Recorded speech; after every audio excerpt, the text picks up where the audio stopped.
makers of Clippercraft clothes for men, and 924 leading retail stores from coast to coast, present the world's most famous detective, Sherlock Holmes.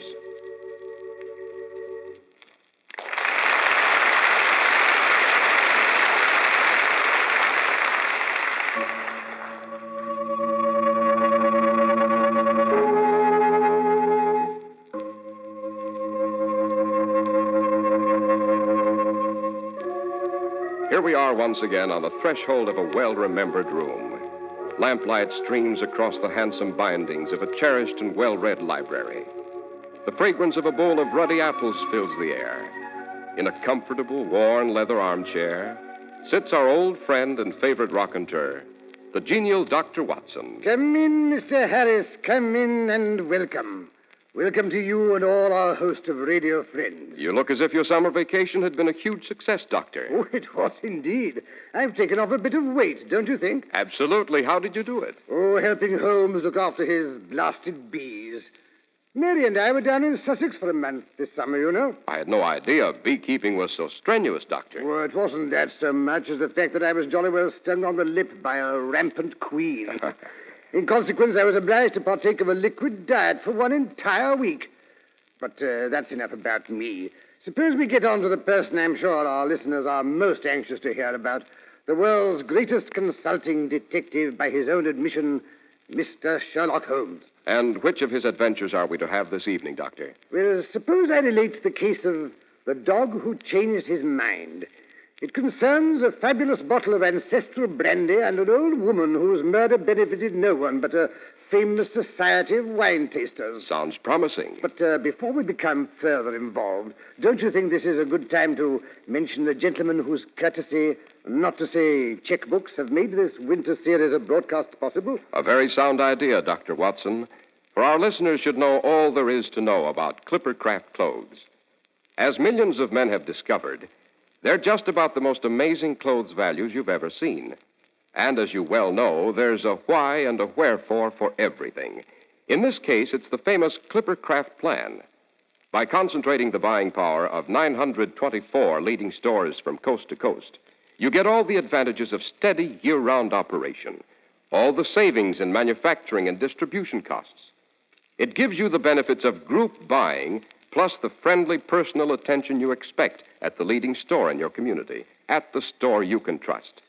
And it doesn't take a Sherlock Holmes to discover that Clippercraft values are second to none. You can buy expensive-looking Clippercraft suits at only $35 and $40, with a few deluxe models at $43.75. You can buy Clippercraft topcoats and overcoats at only $30 to $40, and sport jackets at only $24.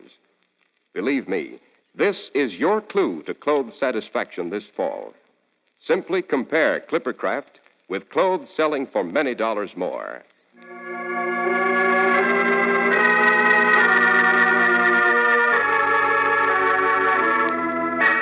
Now, Dr. Watson, what about the case of the dog who changed his mind? Righto. Yes, now let me see. It was in the good old Baker Street days. A rather gloomy day in late October, to be exact. We had breakfasted late in front of a sea-coal fire. With my body in one easy chair and my legs upon another, I sat listening with growing irritation to Holmes as he practiced interminable scales, roulades, glissandos, and what have you on his violin. At last, a particularly screeching dissonance was more than my frazzled nerves could bear. Holmes, must you do that? Calm yourself, my dear Watson. I was not responsible for that last bit of cacophony. It was caused by the scraping of a carriage wheel against our curbstone. I rather think we're about to receive a client, a lady, rather slight and agitated. Well, how can you possibly tell? You haven't even bothered to look out of the window. My ears, Watson, are nearly as well trained as my eyes. The infinitesimal creak of the carriage springs as its passenger descended to the pavement indicate a slender person. The tap of French heels indicate a lady. The quickness of her step indicates that she's agitated. Yes, decidedly agitated. Oh, I must say, Holmes, you have ears like a hawk. Your metaphor is a trifle mixed, my dear Watson, but I accept your tribute. Come in. Mr. Holmes? Mr. Sherlock Holmes? Naturally. This is my friend and colleague, Dr. Watson. Oh, how do you do? Oh, thank heavens you're at home. You must come at once, Mr. Holmes. She's been murdered, I know she has, and they'll blame Reggie. Dr. Tillinghurst has sent for Scotland Yard. Oh, Mr. Holmes, can't you do something? My dear young lady, I can do a great many things, but not until you could give us a coherent account of your difficulty.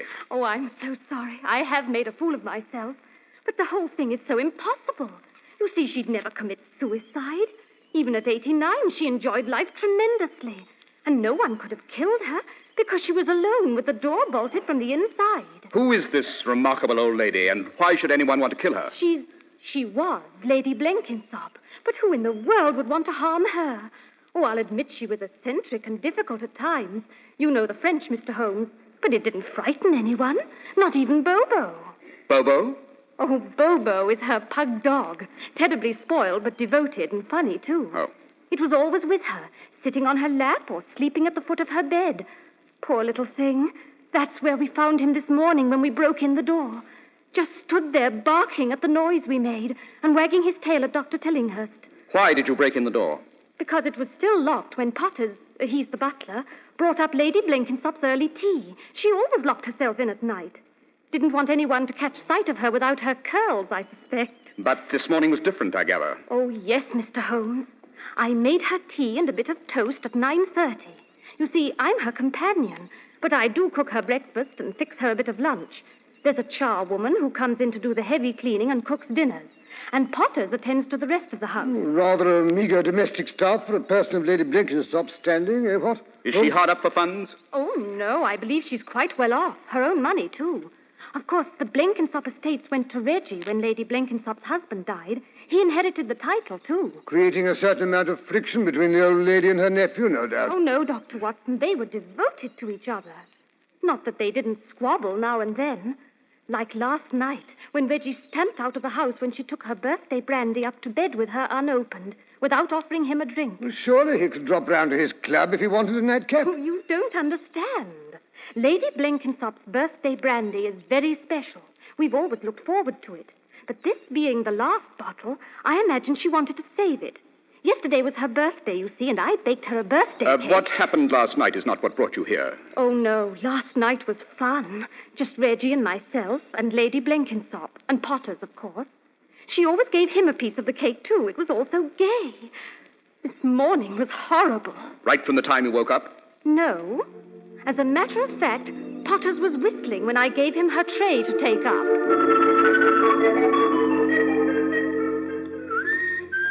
Here's Lady Blankensop's tray, Potters. Oh, morning, Miss Kitty. A bit late this morning, aren't we? A bit. I overslept, but it's all right, I hope. I imagine Lady Blankensop overslept, too, after last night's excitement. I wouldn't count on it. She's a great one, her ladyship is. Next year she'll be 90. And here she is, as bright and sassy as the day his lordship brought her here, a bride from France. I'll never forget her driving up in the carriage surrounded with all those cases of brandy. Brought them over from France, she had. Said her father had sent them along so she'd have something fit to drink on her birthdays, at least. There were so many bottles I thought she'd never live to drink the last. But there's no more left, Miss Kitty.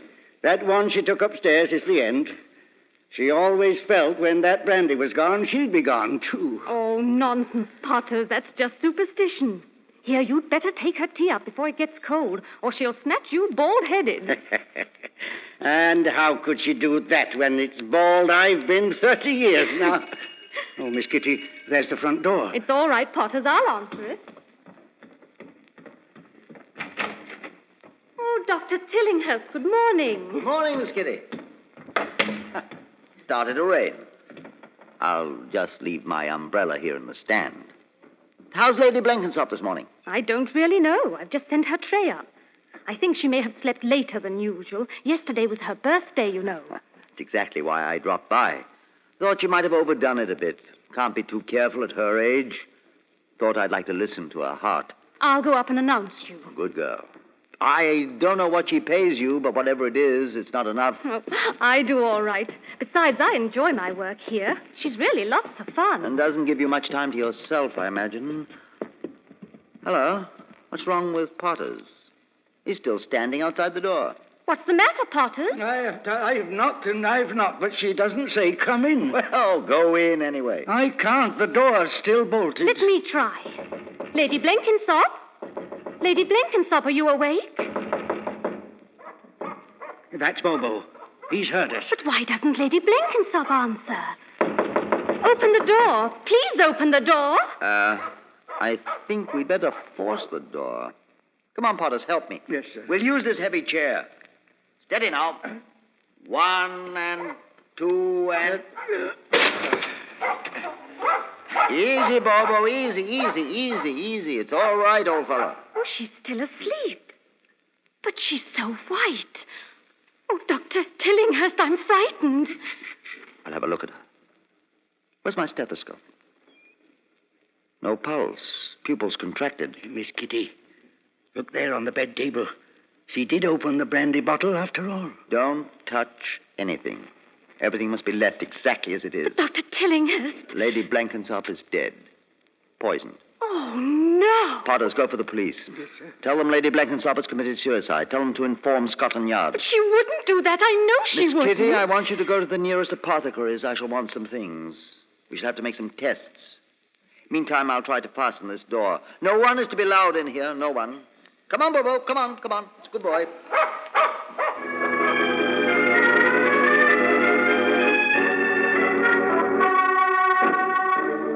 But she didn't kill herself, Mr. Holmes. I know she didn't. She was terrified of death. Then someone else must have poisoned her. You did say she was poisoned. Well, Dr. Tillinghurst seemed to think so. But who could have done it?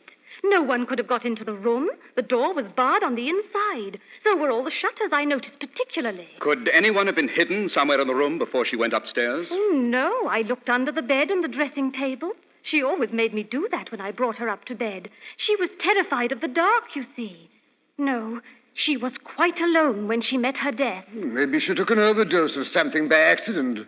Maybe the brandy was poisoned. Maybe she had a secret sorrow. Watson, I abhor guessing games. I prefer facts. Get your overcoat while I summon a four-wheeler. It's vital we reach Lady Blankensop's house before Scotland Yard has had a chance to muck up the clues.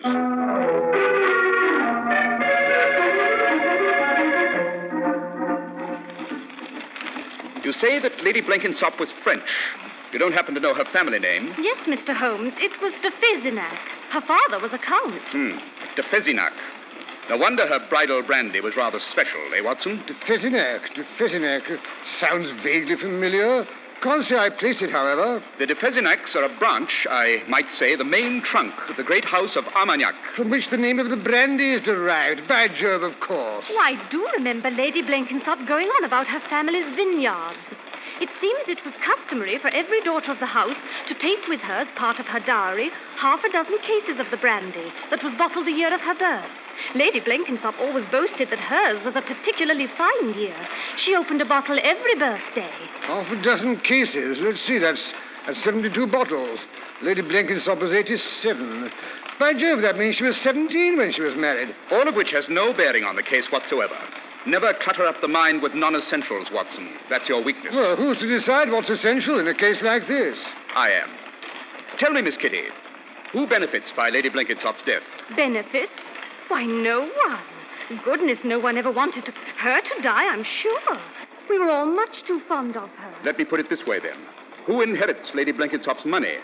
Her nephew, I suppose, and you and Potters have been left a small legacy, no doubt. Gracious, no, Mr. Holmes. Lady Blankensop's last will leaves everything to a French society of wine tasters.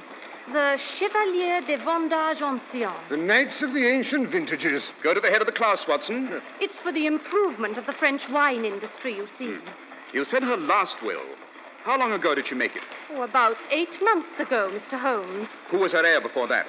Why, Reggie, of course. But you mustn't draw any wrong conclusions about that, Mr. Holmes. Reggie didn't need the money. Why, he's plenty of his own. Really, they were very devoted to each other. They just didn't always see eye to eye about certain subjects. For instance? Oh, I don't know. Reggie didn't approve of Bobo being fed sweetmeats. They had terrific squabbles about things like that. What exactly was the squabble that caused Lady Blankensop to change her will? It was all so silly, really. A tempest in a teapot. It didn't mean a thing. What didn't mean a thing? He's holding my hand. Reggie, I mean. He just happened to have handed me the morning mail, and he just forgot to let go. Lady Blenkinsop didn't approve, I take it. She was always afraid he would make what she called an unsuitable alliance. The French point of view, of course, eh, Holmes? Not entirely. How did Reggie react? He was furious. He said when he married, it would be when and how and to whom he dashed well pleased. Bully for him. But it's all so ridiculous. You see, Reggie never showed any interest in me before or since. Pity, eh, Holmes? Oh, here we are. This is Lady Blankensop's house. Gloomy old mausoleum, eh, Holmes? Hop out, Watson, and ring the doorbell. That's a good chap. Oh, that won't be necessary, Mr. Holmes. I have a key.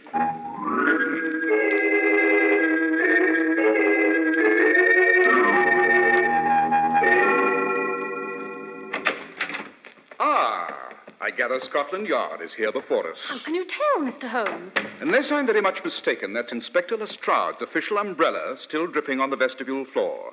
Perhaps we're not too late after all. Oh, Miss Kitty, I'm so glad you've come back. I just brought the gentleman from Scotland Yard. He's in the reception room. Well, if it isn't Inspector Lestrade, the watchdog of Scotland Yard. Holmes, what in blazes are you doing here? My usual occupation, investigating a crime. There's no crime this time, Holmes. Lady dies. Poisoned, they tell me. Absolutely alone she is. Doors and windows locked tight on the inside. Clear case of suicide. The Scotland Yard method. Reductio ad absurdum. And what's wrong with that? Whatever it is? Personally, I prefer to review the facts. Dr. Tillinghast says, will you be kind enough to come upstairs, gentlemen? He's waiting outside her ladyship's door. We'll be right up. Thank you, Potters. Great Scott.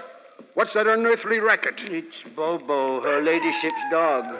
Dr. Tillinghast says he's been carrying on like that on her threshold ever since he took him out of the room and closed the door. Bobo, don't!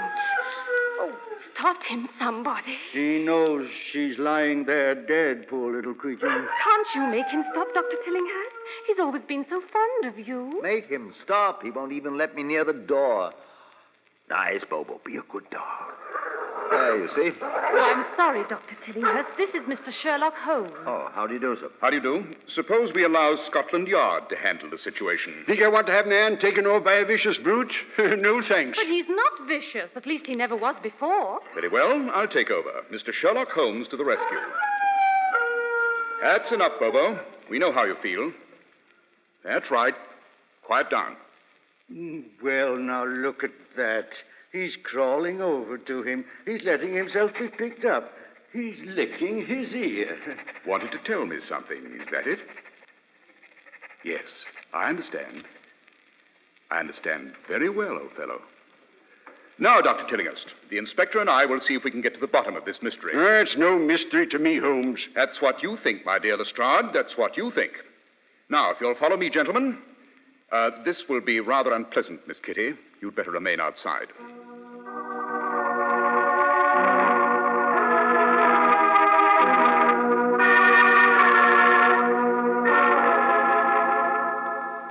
You see, Inspector Lestrade, the pupils are definitely contracted. Face pale, extremities cyanotic. Right you are, Dr. Tirinus. It's poison, all right.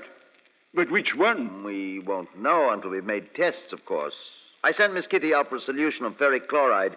If it's opium or one of its derivatives, as I suspect, that should do the trick. Dr. Tillinghast, were you in the habit of prescribing opium or any of the other somniferous poisons for Lady Blenkinsop? Certainly not. I say, Holmes, look here. The brandy bottle has been tipped over. All the brandy's run out on the carpet. Oh, poor Lady Blankensop. She always said she'd die when the brandy was gone, and now it is, and so is she. Oh, that'll do, Potters. We've no time for idle superstition. Yes, sir. If you ask me, it's a plot. Whoever spilled the brandy knew it had been poisoned. Didn't want to leave any about to be tested. The brandy was not poisoned, Watson. Here, notice the wax that sealed the cork. That wax was melted over that cork when Lady Blenkinsop was a girl. She herself removed it last night after she'd locked her door when she was by herself. Well, at least she did have a drink of it on her birthday, poor old soul. And here it is now seeped into the carpet. What a dreadful waste. You say she never took a sedative, Dr. Tillinghast, or a painkiller of any sort? That she did, sir. A bit of laudanum when she got a toothache. Oh, Yeah, of course, I did prescribe laudanum a year or so ago. Christmas it was, I think. Yes, when she developed an ache in the lower bicuspid. Did Lady Blenkinsop suffer from frequent toothaches, Potters? Only when she was excited, sir. Like holidays, birthdays, and now and then when she bet on a horse. Then yesterday being her birthday, she probably developed a toothache and took a dose of laudanum before retiring. Of course, that explains it all. Laudanum is an opium derivative. She took an overdose. You know, I never could persuade her to be accurate. Her confounded Gallic temperament. Potters, do you know where she kept her medicines? Oh, yes, sir. Top drawer of a dressing table. Oh, yes, of course, I remember. Let's see. Yes. Yes, here we are. Batley's Liquor Opii Sedativus. That's double-strength laudanum. She must have bought this at the apothecary's herself and didn't realize it was at least 4 times as strong as the prescription I gave her. Doesn't take much of an overdose to turn the trick when you're 89. Well, Holmes, there you are. Now are you satisfied? A plain case of accidental suicide by poison. I've never doubted that Lady Blankensopper was doped, Lestrade, and quite probably by her own hand. But that's not what caused her death. No, Lestrade. Lady Blankensopper was asphyxiated, strangled. The evidence is obvious. Really, Mr. Holmes?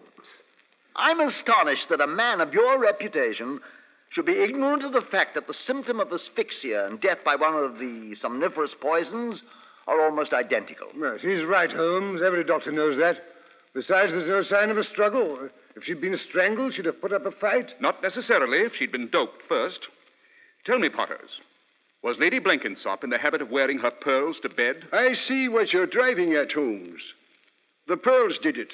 Got caught around her neck. And with all that laudanum in her, she never realized they were strangling her. Wrong again, Lestrade. She was strangled not accidentally by her pearls, but intentionally by someone who saw her helpless condition and held a pillow or perhaps the bedclothes over her mouth until she stopped breathing. In fact, I strongly suspect she came too long enough to put out a hand and upset that bottle of brandy. Oh, imagination, Mr. Holmes. Pure imagination. Really? Then how do you account for this lint up her nostrils? Well, I never noticed. You didn't notice, Lestrade, because you didn't look.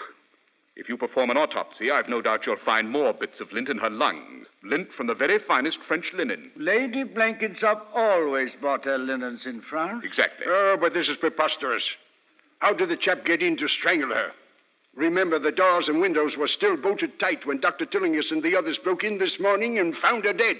When the doctor said he found her dead. What's the difference? Why do you suppose he sent the rest of the household out of the house in such a hurry? Why? First, because he didn't want them to get a good look at her and realize she wasn't dead, only drugged. And second, and here comes the really diabolical part of the whole affair. Second, so he could come back quietly when the house was empty and finish her off. Ridiculous. Lot of lies. You can't prove a thing. No? Then why wasn't Bobo upset when you broke in this morning? Because he knew his mistress was still alive. Nonsense. Why did he later turn on you and offer to bite you? Because he'd seen you go back and kill his mistress. Of course, if you're going to put a dumb beast in the witness box. And why is the brandy splashed on your shoe? That's not brandy, it's mud. I've been walking in the rain. Analysis will show what it is, Dr. Tillinghast. Well, suppose it is brandy. I sometimes stop into a pub on a bad day for a brandy and soda. I may have spilled some on my boots. That's right, Holmes. What can we prove? Now, let's be sensible. What reason, what possible motive could I have for killing off one of my best patients? That's a fact, Holmes. No motive. No possible motive whatsoever. Would you consider a fabulous rope of pearls worth, say, 8,000 or 10,000 pounds? Would you consider that sufficient motive, my dear Lestrade? But Lady Blankensop's pearls are still obviously on the body. Those are not the Blankensop pearls, Lestrade. Eh? What? Oh, I'll admit they're very clever imitations. Yes, if you'll investigate that bulge in the doctor's upper left-hand pocket, I think you may discover the genuine pearls. Watson, quick, don't let him get away. No, you don't. Stop or I'll fill you full of lead. By Jove, I'm sorry, Holmes. I had no idea the blighter would make a bolt for it. Don't worry, Watson. I fancy Lestrade is still capable of handling the more rough-and-tumble side of apprehending criminals. Oh, Mr. Holmes, what happened? I just saw Inspector Lestrade escorting Dr. Tillinghast out of the front door in handcuffs. What does it mean? My dear Miss Kitty, it means that the criminal has yet to be born who can put anything over on Mr. Sherlock Holmes.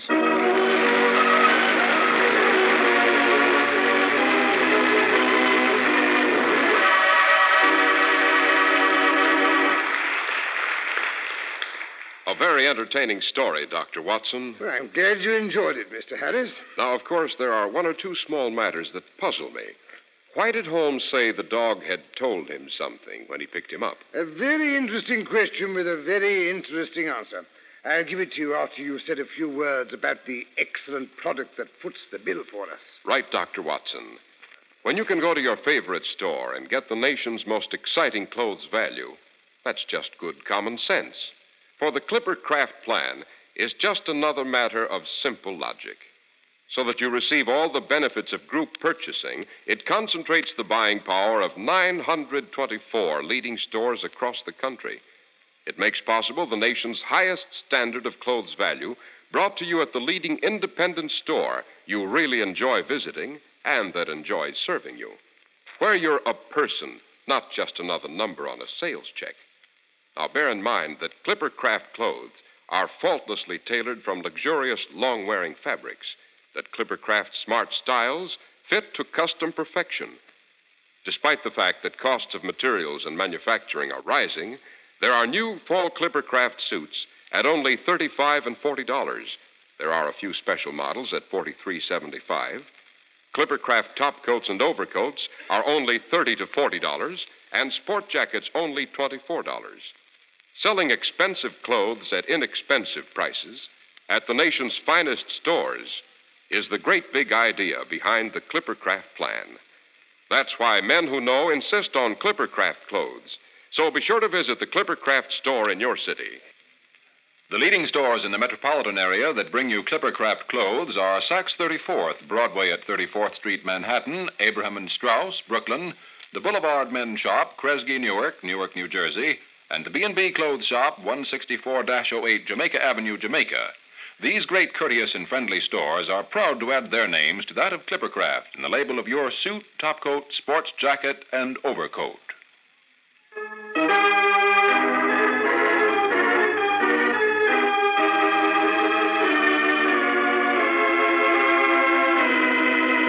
And now for your question about Bobo, Mr. Harris.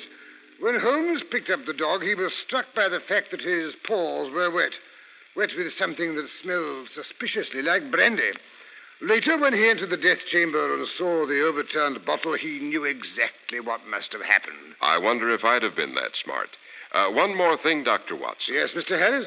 What story are you going to give us next week?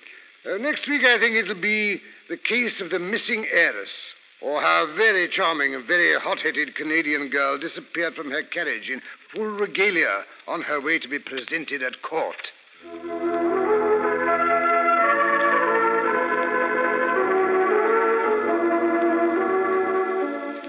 The makers of Clipper Craft clothes and 924 leading retail stores from coast to coast have brought you the first in a new series of broadcasts featuring the world's most famous detective, Sherlock Holmes.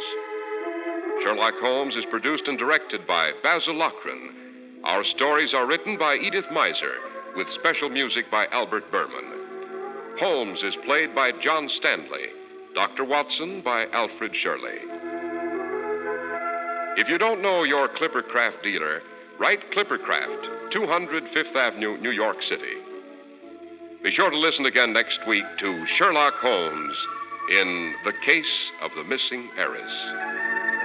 If you wish to attend the Sherlock Holmes broadcasts in New York, see your local Clipper Craft dealer, and he'll tell you how to obtain tickets.